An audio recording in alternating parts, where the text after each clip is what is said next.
Hello all, ఈరోజు మన ఛానల్లో చికెన్ ఫ్రై సింపుల్ అండ్ టేస్టీగా ఎలా చేసుకోవాలో చూపిస్తాను. ముందుగా ఒక బౌల్లో 1/2 kg చికెన్ని తీసుకొని అందులో 2 స్పూన్స్ కారం, 1 స్పూన్ సాల్ట్, 1/2 స్పూన్ పసుపు, 1/2 spoon coriander powder, chicken masala powder, ginger garlic paste and 2 spoons oil, అలానే కొంచెం కర్డ్ వేసి బాగా మిక్స్ చేసుకోవాలి. తర్వాత ఒక హాఫ్ లెమన్ పిండుకొని మళ్ళీ మిక్స్ చేసుకోండి. ఎంత బాగా మిక్స్ చేస్తే అంత బాగుంటుందండి చికెన్. ఇప్పుడు ఇది ఇలా ఒక 1/2 అవర్ టు 1 అవర్ పక్కన పెట్టేయండి, లేదంటే ఫ్రిడ్జ్లో అయినా పెట్టుకోవచ్చు. 1/2 అవర్ తర్వాత ప్యాన్ తీసుకొని అందులో ఈ మ్యారినేటెడ్ చికెన్ అందులో వేసుకుందాం. బాగా మిక్స్ చేసుకోవాలండి ఆయిల్లో. నెక్స్ట్ ఇందులోనే గ్రీన్ చిల్లీ అండ్ కరివేపాకును వేసుకుందాం. బాగా కలుపుకొని లిడ్ పెట్టేయండి. చికెన్లో నుండి జ్యూసెస్ రిలీజ్ అవుతాయి.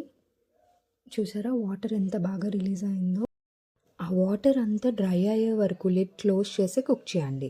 ఇక్కడ చికెన్ బాగా డ్రై అయిందని నేను బటర్ యాడ్ చేశాను. చికెన్ ఇలా రెడ్గా కుక్ అవ్వడానికి ఒక 10 to 15 minutes పడుతుంది. ఇలా రెడ్ అయిన తర్వాత పెప్పర్ అండ్ ఇంకా చికెన్ మసాలా వేసుకొని మిక్స్ చేసుకోండి.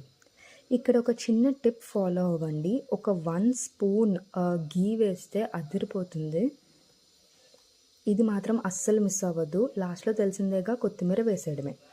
అంతే అండి, టేస్టీ కోడివేపుడు రెడీ.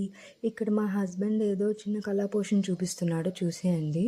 టేస్ట్ అయితే పక్కాగా నచ్చుతుంది. ట్రై చేసి మళ్ళీ చేసుకుంటారు.